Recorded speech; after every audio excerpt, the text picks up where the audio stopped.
Здравствуйте, ребята! Рада приветствовать вас на уроке Родиноведения. Тема урока – дорога в школу. Сегодня на уроке усвоите правила дорожного движения, которыми можно пользоваться по дороге в школу. Узнаете историю возникновения светофора. Познакомитесь с элементами дороги.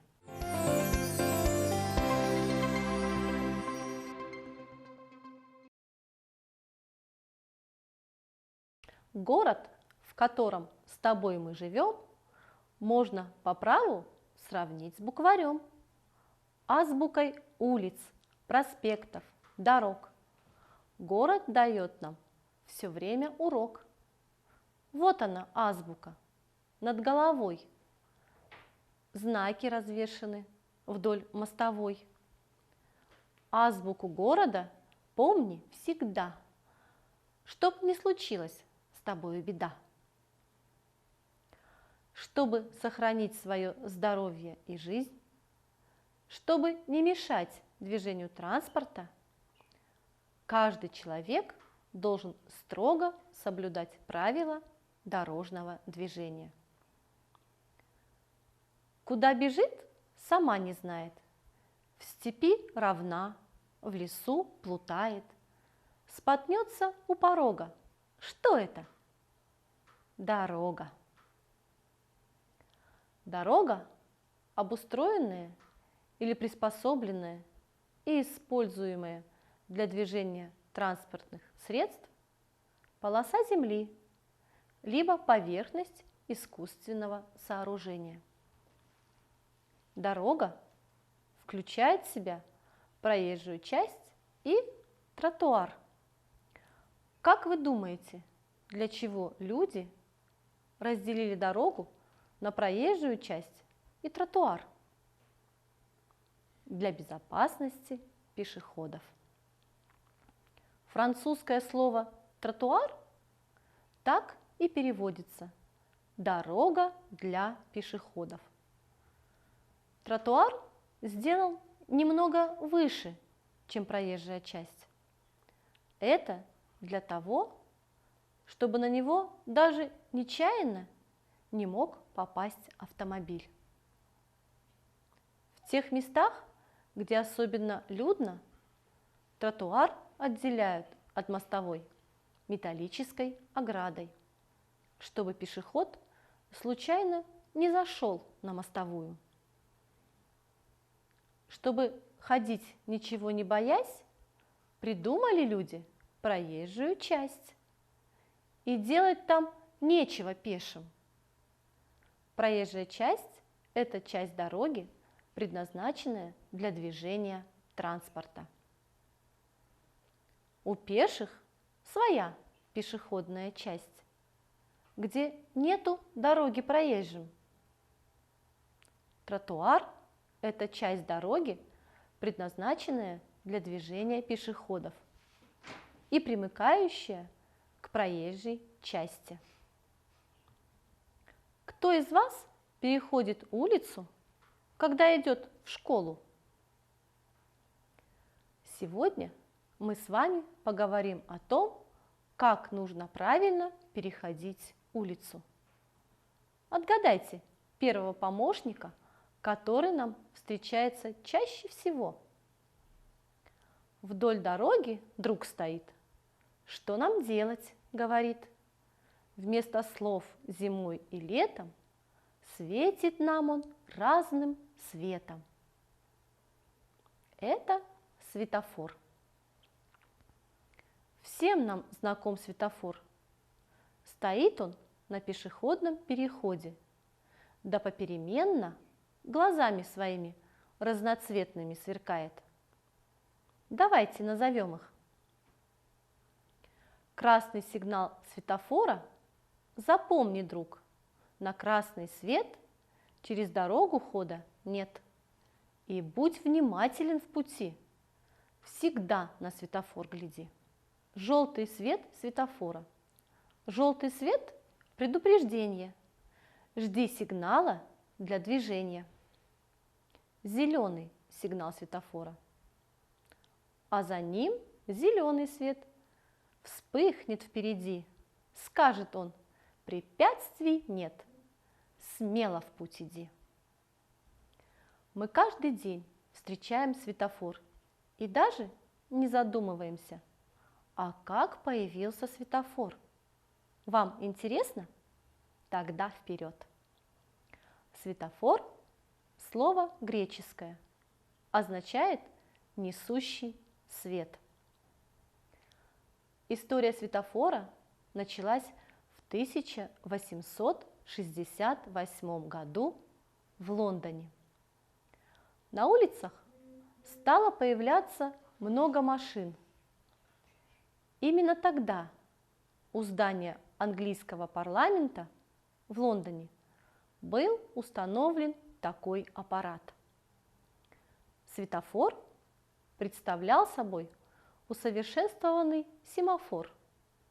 Это было устройство башенного типа с двумя семафорными стрелками, которым управлял специально приставленный человек.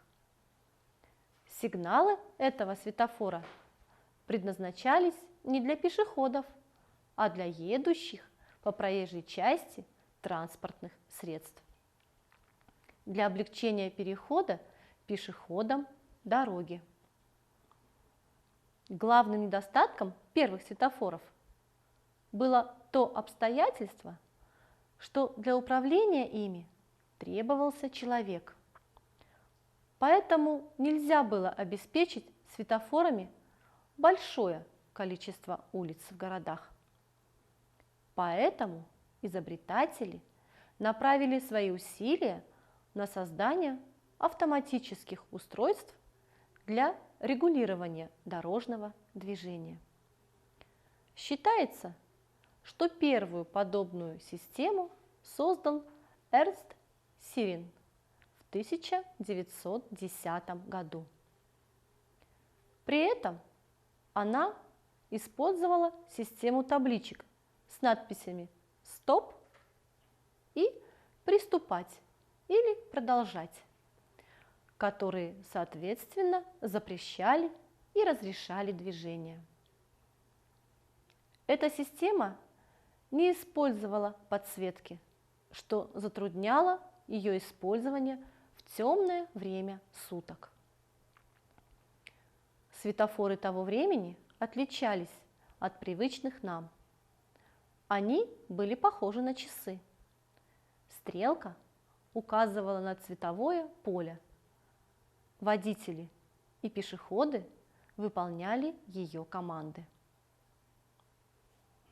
В современном же виде светофор был создан в 1912 году изобретателем из штата Юта Лестером Вайером. Он уже работал на электричестве и имел два светильника круглой формы зеленого и красного цвета. Почему же для светофора выбрали именно эти цвета? Оказывается, красный, желтый и зеленый свет хорошо виден и днем, и ночью, и в дождь, и в туман.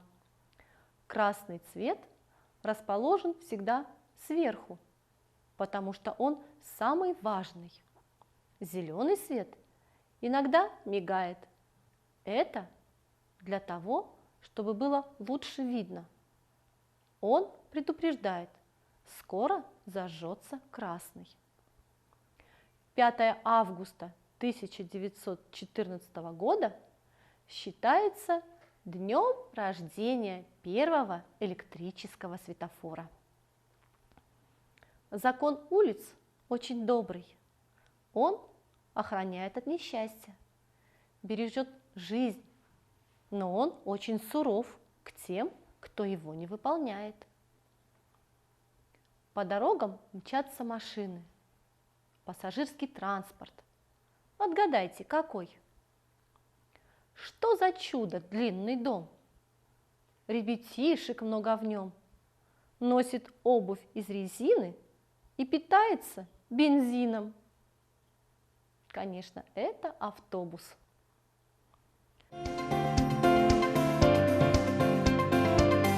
Телеурок. Удивительный вагон. Посудите сами. Рельсы в воздухе, а он держит их руками. Это троллейбус. К остановке подъехал автобус. Из него выходит пассажир. И ему надо перейти дорогу. Как ему обойти автобус? Спереди или сзади? Запомните, стоящий автобус надо обходить сзади. А как обходить троллейбус? Запомните, троллейбус тоже надо обходить сзади. Стоящие у тротуара машины, автобусы или троллейбусы нужно обходить сзади. Но лучше не торопиться, а подождать, когда транспорт отъедет от остановки. Тогда дорога будет хорошо видна в обе стороны. А как вы думаете, как надо обходить трамвай? Вы скажете, в нашем городе нет трамваев. Зачем же нам с вами знать, как обходить трамвай? Вы можете поехать в другой город, а там будут трамваи. Запомните, трамвай надо обходить только спереди, для того, чтобы не попасть под встречный трамвай. Как перейти с одной стороны улицы на другую, если нет светофора? Переходить через улицу можно только в специально предназначенных для этого местах. Переходы через улицу обозначены линиями, разметками на проезжей части. И такие переходы называются зеброй. Я хочу предупредить вас о том, что переходить улицу надо спокойно, не выскакивать на проезжую часть, а внимательно посмотреть по сторонам, проверить, все ли машины уже остановились. На дорогах, где большое движение транспорта, пешеходные переходы делают над дорогой. Это надземные переходы. В крупных городах, на улицах, где большое движение, пешеходные переходы делают под землей и называют подземными переходами. Места этих переходов указывают дорожными знаками. Это знаки специального назначения. Как правило, выполняются в виде прямоугольника с голубым фоном. Они сообщают об особенностях дорожной обстановки или расположения на пути следования обозначенных на этих знаках объектов. Пешеход, пешеход, помни ты про переход подземный, надземный, похожий на зебру. Знай, что только переход от машин тебя спасет. Давайте поиграем в игру. Да скажи словечко. Если вы были внимательны на уроке, то обязательно справитесь с ответами. Если ты спешишь в пути через улицу пройти, иди, где весь народ. Там есть знак, есть переход. Объяснить надо запросто. Будь ты мал или стар, мостовая для транспорта, для тебя тротуар.